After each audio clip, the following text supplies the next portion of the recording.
Did you leave Japan between the tour and now? Yes, I was in Hong Kong.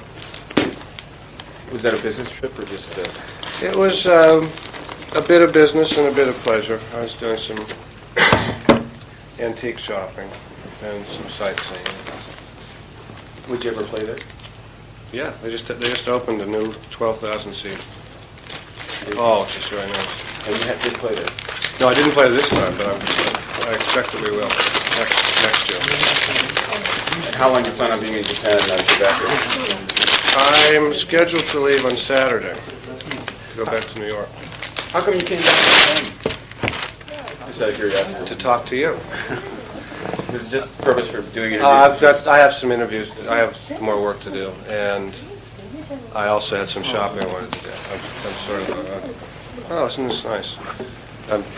I fancy myself a sort of collector of various pieces of art, and I'm interested in certain periods of Chinese or Japanese art. Mm-hmm. So I'm just scouting around for that and trying to buy some trendy clothes. You know. This is very nice. Thank you. Very nice. Now I have something else to work on. I can put this on my next record. Exactly. Speaking of which, you apparently take the live album when you were here. Yes, we recorded the Tokyo shows, which, with a little bit of luck, will become a live album. I haven't listened back yet, but I think that there's some good stuff there. What did you think of the shows overall? They were great. Yeah. The audiences were just were unbelievable. We're under the impression that Japanese audiences are very reserved. And in fact, when I came here, I was told by my promoter, don't expect, you know, the reaction you get in the States, because they're not going to stand up and they're not going to scream and yell and carry on, then rush the stage. And of course they did. So it was really it was a great surprise to me, and obviously a very pleasant surprise. And I think as a result of that, it gave us a great sense of belonging, you know, and confidence. And as a result, I think the shows were very, very, very spontaneous and probably as good as we've done, you know, in all the time that we've been playing.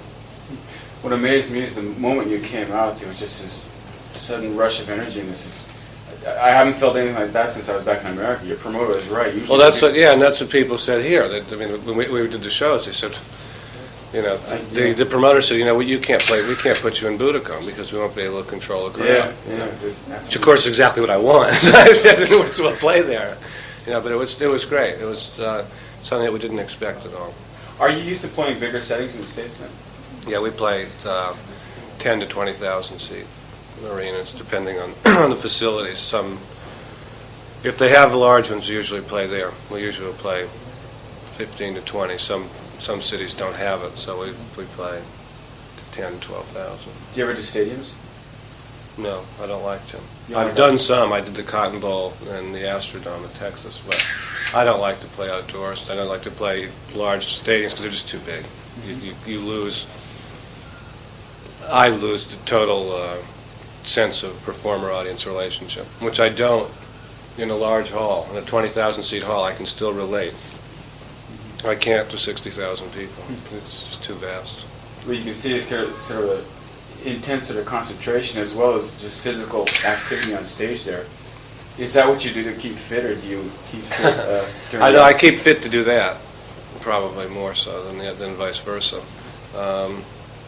No, I do that to try to help relate to the audience. I want to try to bring the audience into the show and make them feel as close to me, and vice versa as I can. That's why I carry on that way. Mm-hmm. Another thing I noticed about the show there, everything from the dance steps to the way the drummer was throwing the sticks down and catching them, bouncing up again, to the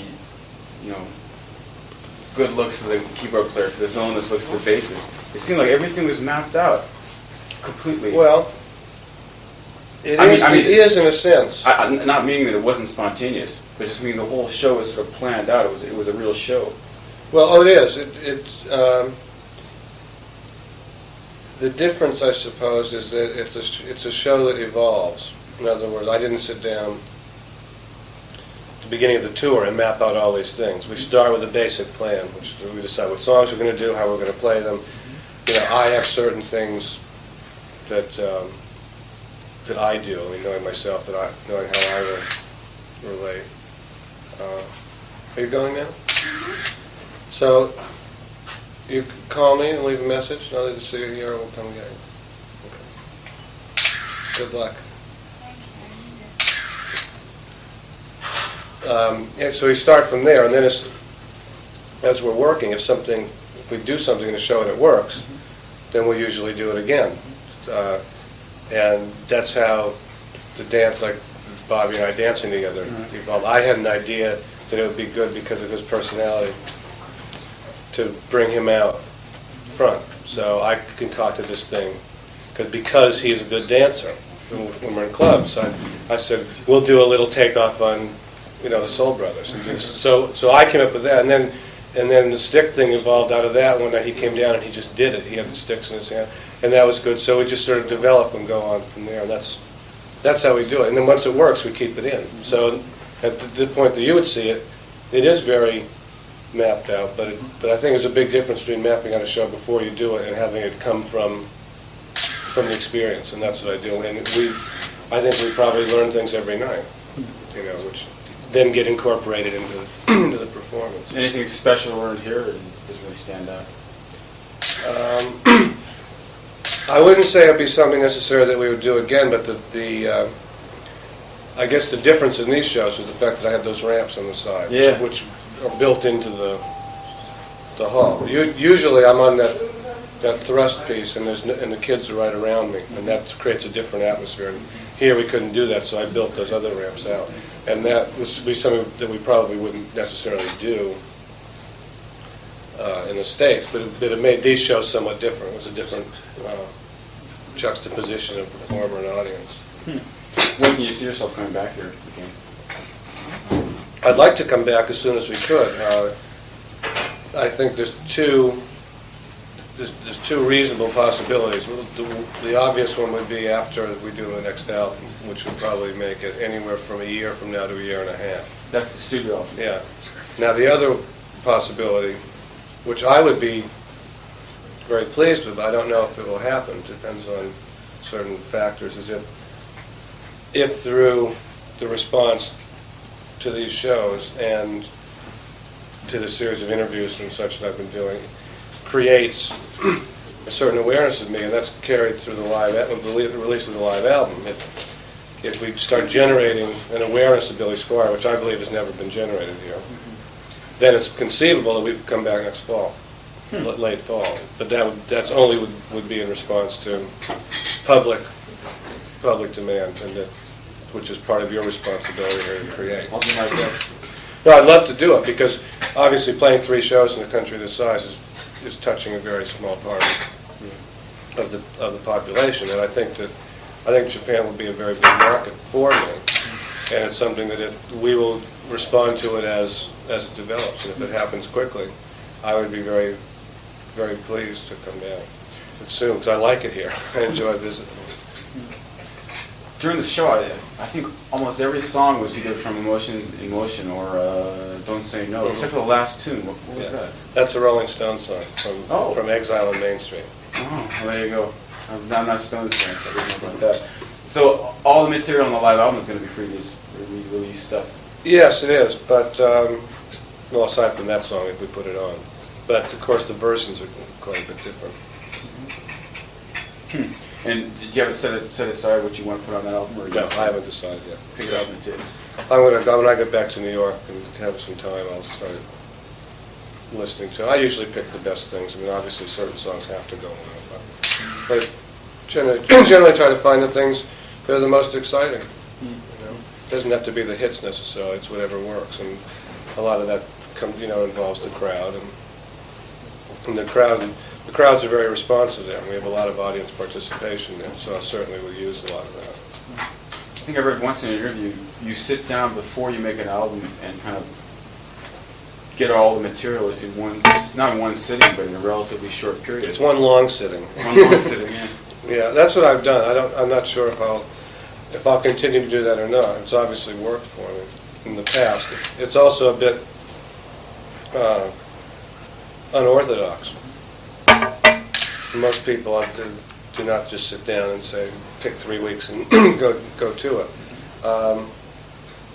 I'm at a different point now in my career where I can take more time, and I don't know, as I said, perhaps that may not be good. I may be too indulgent, but I don't know if I will sit down and try to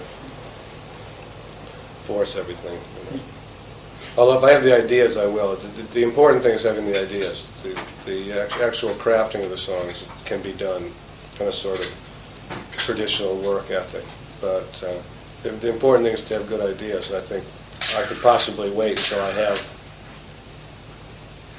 the inspiration for what I'm going to do, and then I could probably do it the same way. But I won't rush the album. This album, I'm not on a schedule the way I've been on the last one, for instance, where I wanted to follow up Don't Say No very quickly, so to prove that it wasn't a fluke. Now I've proven that, so now I'm more concerned with making a record which will be a quantum leap beyond what I've done. I think I have to. I think I don't want to stagnate. I want to do something that will really be a good progression. And what about the songwriting process? You just sit down and get the ideas? You have them kicking in your head for a year and a half? Or Usually they come up over, say, the period of time between albums when I'm out on the road, whether it's a musical idea that I record on a little tape deck or it's a lyric that I write down. That's the general way I do it. This year, again, may be a bit different because I'm going to take some time and try to reflect on what I've done, and where I stand in relation to things. So it'll be a bit different, I think, this time through. Even in Piper, it was all Billy Squier. Solo albums are all Billy Squier material. Do you ever plan on hooking up with anybody? I'm open to it. That's a difficult thing because you tend to get busy. Solo artists and groups, whatever, tend to get busy, and you get involved in your own career so that you can sit and think, gee, I'd like to write with someone else, but you don't always find that your schedules fit together. And the other thing that I found, which is maybe a bit to my disadvantage, is that being a solo artist, nobody ever thinks that I'd be interested in working with them. No one ever comes to ask me to they'll come like the guys in my band and ask them to play on their records, and no one ever asks me to play on their records. And I would love to do it, but it's a thing. It's a question of perception, I think, that people don't. So why would he want to do this? There are a few people who we've kicked things around. I remember Queen asked you to fill in for somebody who pulled out the last minute. David Bowie. Oh, Bowie pulled out, that's right. Do you hang around with that sort of community, the rock and roll? I don't hang around with anybody, really. But the people in Queen are not really the rock and roll community. They're sort of elitists, like myself. Oh, I consider them to be a lot more than musicians. Oh, really? I think they're extremely intelligent, insightful people, which I think puts them certainly in a special class. There's very small element of the business, and I like them as such. And Fred and I have talked about doing some things together. But as I said, it comes down to when one's time is free. And as I said, your first commitment is to your own career. So a lot of times it just isn't possible to work these things out. But no, I enjoy it. And they worked on Freddie and Roger worked on my album a little bit, which was real fun. Are there any particular artists you say, when's that going to call me up? I'd love to do something with them. No, I don't really think about it. But, you don't really think about it? Well, no. As I said, I'm wrapped up in my own career to a great extent, so I don't really think about how to be a part of other people's. But Fred and I have talked about doing something. He's working with Michael Jackson now, so that I'd like to do that if I could. Is that right? I think that would be interesting. And it's a very strange idea. I got something I'm working on for Willie Nelson. Willie Nelson? Yeah. In what capacity would you be working with him? Is songwriting actually? I probably try to. I've got this song that I'm working on. I'd like to write with him, and then maybe we'd record it together. Which is totally off the wall, but those are the kind of things I think about. They're real shifts in my career. Olivia Newton-John and I've talked about doing something together. Olivia Newton-John. But but no traditional rock and roll people. I mean, that's the thing, because that isn't necessarily as interesting to me. Although I certainly could see myself doing some things. But I mean, listening to your sound, that's the whole of your sound right there. So that it's based on the late '60s, early '70s British rock thing. Yeah. That's why I look to other things to do, and that's to keep. That's I know what I'm going to do myself, so I try to keep interested. If I'm going to do an outside project, it would be something I think that would motivate me, because it would give me something other than what I get from my own band and myself. So that's why these sort of off the wall references come up, because those things are interesting to me. I'm not interested in going out and playing at someone else's rock and roll record, because that's what I do anyway. Just isn't to say I wouldn't do it. I don't mean that. I mean, there's certain bands that I like. We have a band out from the States that was called Def Leppard, who I really like. I would love to work with Def Leppard. In any capacity, whether it be producing them or singing with them or playing with them, in a one-off situation. They're very good. I like David Coverdale very much, and he's expressed sort of a mutual interest. He's trying to put a new band together, and that would be something that I would find interesting, because he's an artist of a particular stature that I think would be a challenge for me to work with. So I mean, there are certainly people in my own genre that I could relate to, but I'm also very attracted to things which would take me outside of myself. So you do pretty much keep tabs on what's going on around you then? It's not really so much that I do, it's more that I have a network of people who do for me. Through my record company and mutual friends and my managers and things. I mean, it's not that big a business, so these things sort of come around and you hear about things. I don't aggressively pursue it so much. I'm lucky in that way that I don't have to spend my time doing it, that I'm now in a position where people do throw ideas at me, and I can pick and choose. Huh. You don't aggressively pursue this stuff, but are you an aggressive music listener? No, I don't listen at all. Is that right? Same thing. No, I mean, someone came to me with Michael Jackson's record and said, "You've got to hear this." And I said, "Okay, I'll listen to it." Someone comes and says, "You listen to this," I'll listen. And now I play it all the time. But no, I don't have time. And I don't want my life to be 100% involved in music. I mean, it's very restrictive, I think. So, taking the fact that probably 80 to 90% of the time is involved in music, and the 10% that I'm not working, I try to get away from it. I don't run and turn on the radio or go out and listen to records. So I'm not an avid music listener. I usually keep up with things, though. And I will eventually. I may not be the first person to hear these things, but I usually pick up on what's good, what would be acknowledged as good. It usually gets to my desk. Some time for me to take advantage of it. Without getting too personal, what are your other interests on the side, besides music? I'm very interested now in architecture, because I've just bought a new house, and as such have taken a new perspective on environments. Now I have the opportunity to really create an environment rather than to become a part of it. I can create it to suit my personality. So that's become a hobby, interior design and architecture, and that's expanded my interest in antiques, antique art. I told you before that. Right. I have an interest in various forms of antiques, and particularly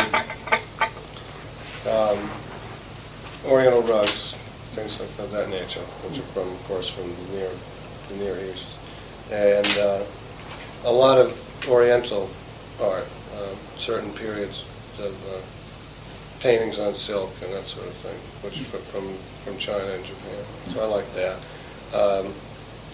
I like driving my car a lot. Typical American. Yeah, I really like driving. I've always loved driving. What kind of car do you have? I have a Porsche.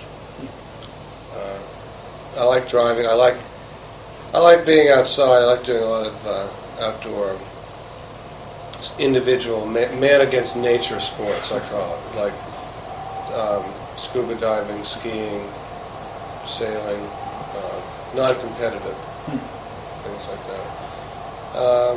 What else? I like to read. I like to eat good food. I love to travel. Get plenty of that I work. try, yeah, but I mean, it's different when working is different, a different experience. You never appreciate things the same way as you do if you're just a tourist. When you go, you're in a place without anybody pulling at you, and you observe things totally different manner. So that's why I keep doing it, because a lot of the traveling I do in the working sense is not giving me what I want in terms of observing the environment. Speaking of which, what did you get from that first few days at the hot springs here? Oh, it was wonderful. That was exactly what I wanted. I got to see what what I perceived as the more traditional Japanese way of life. Like, what kind of things did you find anything new that you had? Oh, just the idea of sleep, being in the tatami rooms and sleeping on the floor and having the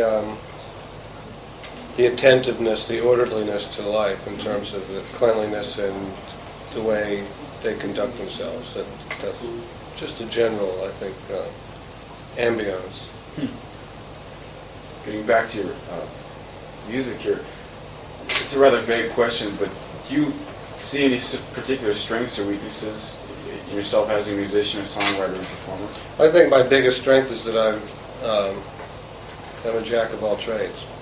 I'm not necessarily a virtuoso in any one area, but I do write my songs, I do sing them, I do most of the guitar bits, I do the arranging, I do the production, and I'm the frontman of the group. So the fact that I consider myself fairly well versed in all those things gives me a very strong base to work from.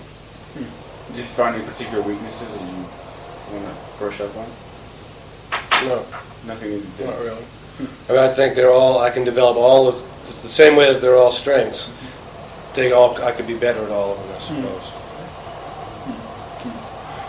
But I don't really see any particular flaw in my approach. And at the same time, as I said, I don't necessarily see myself as being a virtuoso or pinning my efforts on one particular trait. Getting back to this songwriting process, your lyrics are not the typical rock and roll type thing. It's like, just a couple more minutes here.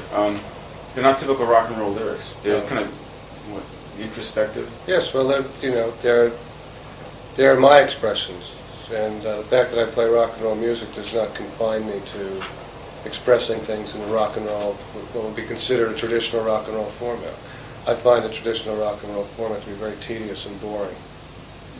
And it's something which I don't want to be a part of.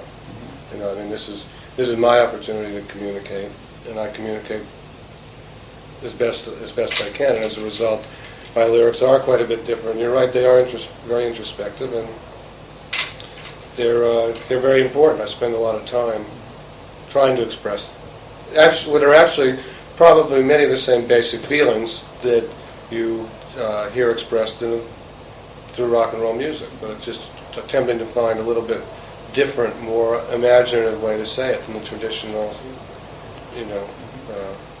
hackneyed phrases. I found it a little bit incongruent there. It seems like the theme of Everybody Wants You is kind of,